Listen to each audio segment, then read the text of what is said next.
삼성생명 보면서 5위, 4위 이렇게 왔다 갔다 했었잖아요. 네네. 올라가면 삼성생명이 뭔가 또 사고 칠 것 같은 그런 마음이 좀 있었거든요, 저는요. 박진호 편집장님 어떠셨습니까? 그 삼성생명 관계자들도 그 얘기를 했어요. 우린 4위만 하면 우승인데 그 4위가 안 됐다. 안타깝게 우승을 놓쳤다고 그래도 한 경기차로 우승을 놓쳤다는 얘기를 했는데, 하지만 뭐 일단 기적이 없앤 우승, 뭐 WKB를 흔치 않은 기적을 만드는 삼성생명인데 이번 비시즌 또 한 번의 흔치 않은 행보를 했거든요. 네. WKB를 지금까지 없었던 우승팀의 리빌딩이죠. 삼성생명은 챔프전 MVP인 김한별 선수를 내보냈어요. 정말 과감한 선택이었는데 이게 시즌 초반은 결과적으로 나쁘지 않았어요. 2라운드까지 5승 5패를 하면서 5할 승을 유지했으니까요.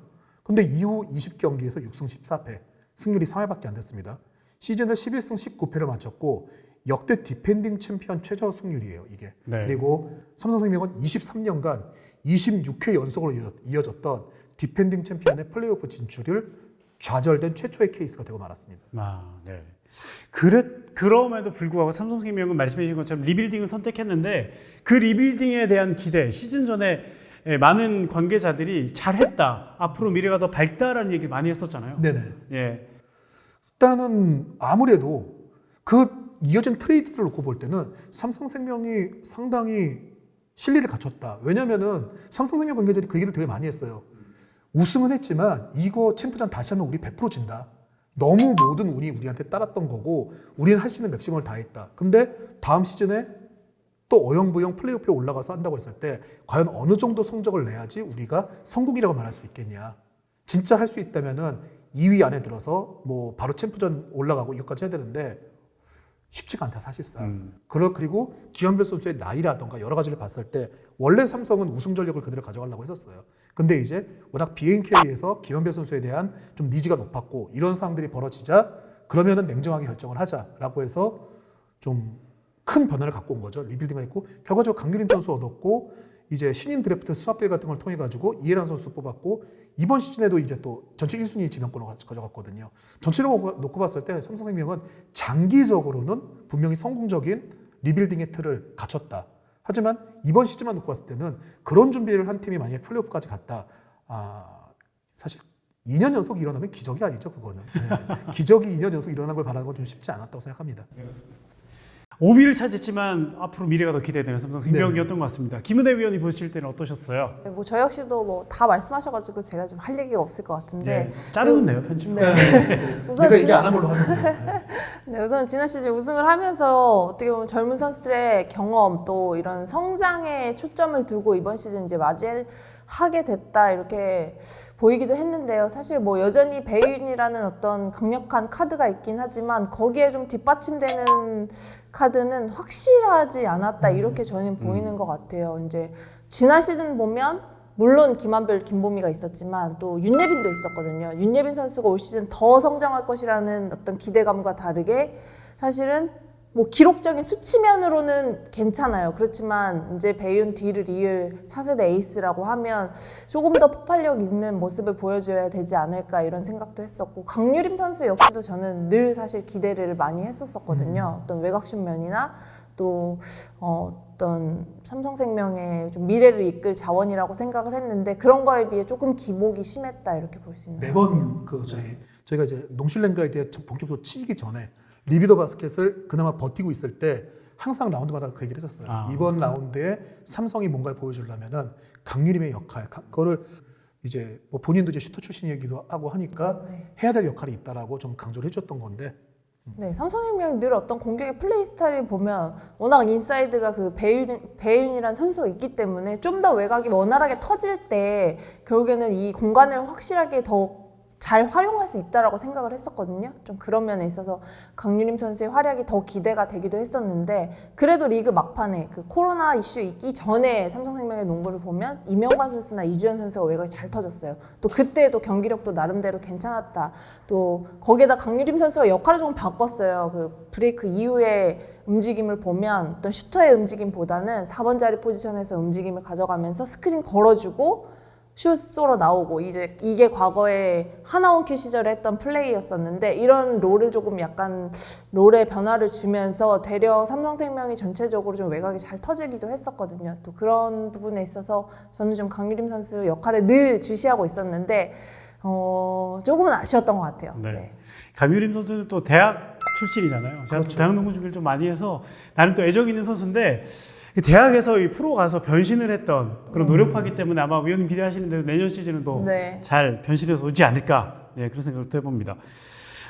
이제 박지수 선수에게 또 물어봐야 될 것 같은데요. 삼성생명이 BNK와 4위 다툼을 펼쳤었잖아요. 외부에서는 1위 KB에게 삼성이 더 쉬운 상대라는 평가도 있었어요. 예. 삼성생명에게는 좀 좋지 않은 말이었잖아요. 네. 박지수 선수는 어떻게 생각하십니까? 이게 뭐 KB냐, 삼성이냐, BNK냐 뭐 이런 얘기인 것 같은데. 저는 근데 사실 정말 상관이 없었어요. 몰라도 그냥 2승만에 이겨버릴 자신이 있었기 때문에 상관이 없었고 네, 정말 상관이 없었고 사실 정말 그런 시선이 많더라고요. 그래서 이게 비하인드 스토리인데 이주연 선수가 저한테 그 6라운드 마지막 라운드 경기할 때 제가 아팠잖아요. 허리가 네. 갑자기 아파서 못 뛰는 상황이었는데 와가지고 제 처음에는 이제 못 뛴다 이걸 모르니까 스타팅이고 뭐 이런 걸 모르니까 당연히 뛴다고 생각하니까 주연이가 저한테 와가지고 지수야 너 오늘 뛰지 마 너희는 우리가 올라오는 게 좋잖아 뛰지 마 막 이러는 거예요. 우리 좀 봐줘 막 이러는 거여서 그때 안 뛴다고 말은 못하고 뭐래 막 이랬는데 이랬던 기억이 있는 약간 이런 비하인드 스토리가 있는데 네. 그 정도로 그런 의견이 지배적이더라고요. 근데 저는 정말 상관없었고 사실 삼성이 올라왔으면 좋겠다 뭐 그런 마음이 살짝 들었던 게 저희가 작년에 챔프전에서 삼성한테 지면서 이제 우승을 못했기 때문에 그걸 갚아주고 싶었어요. 어떻게든 짓밟아 버리겠다. 네, 그렇지. 그냥 여기서. 2승만에 끝내버리겠다. 약간 이런 느낌으로 그래서 뭐 조금은 올라왔으면 좋겠다 이런 마음이 있었지만 뭐 편해서 올라왔으면 좋겠다 이런 마음은 전혀 없었어요. 오해 안 하시면 좋겠네요. 누가 네. 올라오든 상관없다. 우리는 무조건 2승이었다. 예.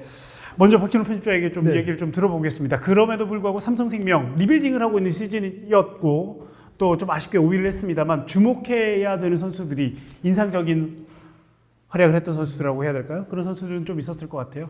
근데 저는 냉정히 보면은 삼성생명도 올 시즌 가장 인상적인 선수가 누구냐라고 얘기한다면은 저는 없었다고 말하는 게 맞는 것 같아요. 왜냐면은 정말 필요할 때, 정말 중요할 때 해결사가 누가 될 거냐를 놓고 봤을 때 일단 당연히 뭐 배인 선수가 있죠. 배인 선수가 있는데 아무래도 KB나 우리은행 이런 팀이랑 한다고 하면은 이제 높이라든가 인사이드가 힘드니까 밖에서 누군가 한 명의 역할은 있어야 될 텐데 그게 과연 누가 될 수 있을까? 그게 일단 없었거든요. 그래서 근데 여기서 네 없습니다 라고 하는 건 좀 너무 무책임해 보이잖아요. 일단 저는 이주연 선수를 할게요.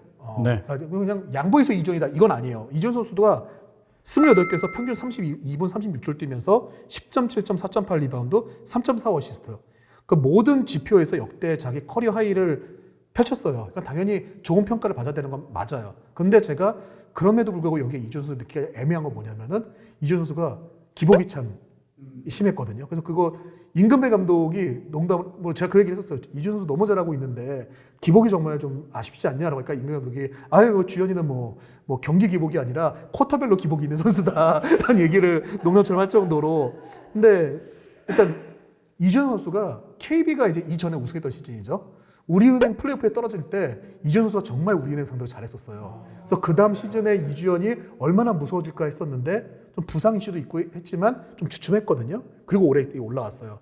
좀 바람이 있다면은 여자 선수들은 남자 선수들과 이게 좀 차별은 아닌데 좀 차이가 나는 게 꾸준히 이렇게 성장하는 선수들을 보기가 쉽지가 않아요. 많지가 않고 대부분 이렇게 계단식으로 성장을 하는데 이주연 선수가 이번에는 이 상승세를 좀 이어서 내년에 좀 보여준다면은 더 좋은 모습, 더 멋진 선수가 될 수 있지 않을까 이렇게 기대를 해보면서 이주연 선수가 그래도 가장 인상적이었다라고 얘기하고 싶습니다. 자, 이주연 선수. 근데 삼성은요.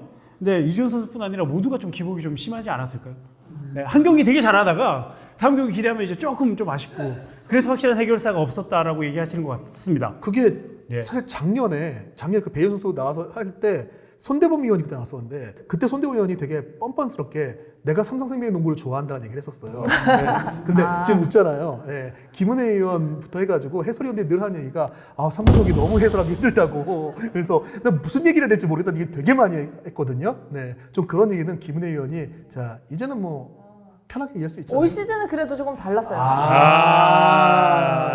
예. 사실 삼성생명 경기 진짜 중계하기 되게 힘들었어요. 어떤 플레이의 어떤 요점이라고 해야 될까요? 어떤 그 팀이 가지고 있는 컬러에 대해서 얘기를 하자면 삼성생명은 늘 정말 뺏는 수비. 그렇다고 수비가 엄청 강한 건 아닌데 뺏는 수비에 의한 스틸이 강하고 속공까지 잘 이어가고 그런 거 외에는 어떤 공격에서의 패턴 플레이라든지 그런 것들이 사실 좀 잘 모르겠어요. 그래서 좀 중계할 때 힘든 적도 있었는데 올 시즌은 그래도 삼성생명이 좀 다양한 선수들의 역할이 있었고 그 중에서 어떤 그중에 저도 선수였을까요? 이주현 선수 네, 성장이 있었어요. 물론 이제 공격에 포커스를 맞춰서 얘기를 하셨지만 저는 이주현 선수가 수비에서의 역할도 상당히 크다라고 보거든요. 그래서 스틸도 많이 했죠. 네, 스틸도 경기당 평균 1.5개를 했는데 그 스틸뿐만 아니라 뭐 첫 경기 KB스타즈 경기에서도 6개의 스틸인가? 네, 좀 이주현 선수가 스틸 능력도 상당히 좋고 앞선에서의 압박 디펜스가 상당히 좋거든요. 그래서 다른 팀 가드들이 이주현 선수가 디펜스를 하면 좀 앞이 잘 안 보인다 이런 얘기도 제가 좀 종종 들었었기 때문에 그래서 이주현 선수의 역할은 그래도 공수 양면에서 좀 삼성생명의 에너지가 좀 되지 않았나 이렇게 생각이 들어요. 상대 부지런하잖아요. 특히 수비할 때. 네, 네. 앞에서 알짱알짱 되면서 괴롭히잖아요. 막 걔로. 예. 아까 말씀하셨던 우리은행 2018-19 시즌에 우리은행을 잡았을 때 역시도 이주현 선수가 박혜진 선수를 상당히 괴롭혔거든요. 그래서 이주현 선수가 어떤 피지컬적으로 어깨가 상당히 좋아요. 네. 좀 거기서의 힘, 파워면에서 박혜진 선수가 약간 고전했던 모습이 있었는데 네, 올해도 역시나 좀 그 어깨 파워를 잘 보여줬던 것 같아요. 어깨 파워. 네. 본인도 좀 어깨가 있거든요. 그 얘기 하려고 그랬는데. 어깨 올리기예요, 약간. 네. 아, 그럼요. 예. 그 어깨 남편분이 바라셨다는 얘기도 제가 네. 들었고. 예. 자, 이주현 선수 두 표 나왔어요. 선수가 직접 코트에서 느꼈을 때 이 박지수 선수가 느꼈던 삼성생명이 가장 인상적이었던 선수.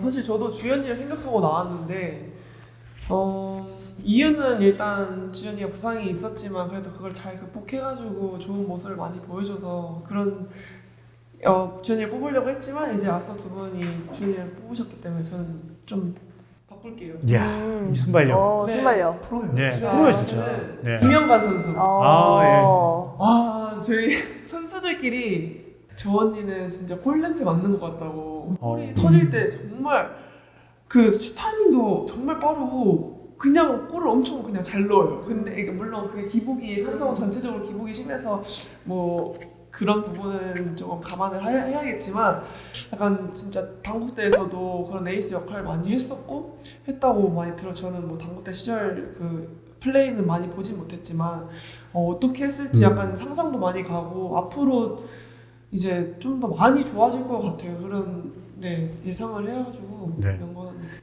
당국대 있을 때 이명관 선수 제가 잘 알죠. 네, 슛은 뭐 잘했는데 득점은 저기 강규림 선수가 더 많이 했고. 이명관 선수는 선수들이 부딪히면 다 튕겨져 나갔어요. 힘이 장난 아니에요. 맞아요. 이 말 하고 싶어요. 네. 파워가 장난 아니더라고요. 그런데 슛 얘기를 해가지고 좀 깜짝 놀랐어요. 네, 슛은 저도 대학교 때 들었을 때 조금 기복이 있었어요. 네. 진짜. 그렇다고 들었어요. 근데 프로 이번 시즌 치르면서 그렇게 없지 않은데 그러니까. 그래서 저희가 꿀냄새를 맡는다 이렇게 표현하는 게 그 터지는 날은 장난 아니에요. 타이밍도 상당히 빠르고 제가 봤을 때는 되게 슈터 같은 느낌도 그쵸, 있거든요. 네. 아무래도 대학리그는 조금 선수들의 기량 차이가 안에 있는 선수들이 조금 있기 때문에 이 슈터들도 득점을 꾸준히 하기가 쉽지 않잖아요. 옆에 패스가 잘 와야 득점이 되는데 그죠. 이민관 선수가 잘할 때는 정말 잘했는데 안 할 때는 진짜 힘으로 거의 다 미안해요 명관 선수. 예. 슛이 없었다는 얘기가 아니라 잘했는데 힘이 더 좋았다. 없었다를 네. 더 강조하시는 것 네. 같아가지고. 근데 이명관 선수가 좀 특이한 게 사실 가드치고 되게 빠르게 농구하는 선수는 아니거든요. 되게 빠른 느낌은 안 들어요. 근데 공 몰고 뛸 때 빨라요. 그러니까 사람이 보통 그냥 뛸 때가 더 빠르잖아요. 네. 이명관 선수는 공 몰고 뛸 때가 더 빠른 것 같아요. 그러다 가속도 붙으면요 아마 선수들 옆에 뛰는 거 보면 무서워서 못 붙을걸요. 힘이 장난 아닙니다. 결국 막을 거는 먼저 가서 기다리고 있는 박지수가 막아야죠. 자 이렇게 한 명 한 명 또 살펴봤습니다. 이명관 선수까지 얘기를 들어봤습니다. 자 이제 드디어 아까 전에 살짝 갔다가 다시 BNK로 넘어가 보겠습니다.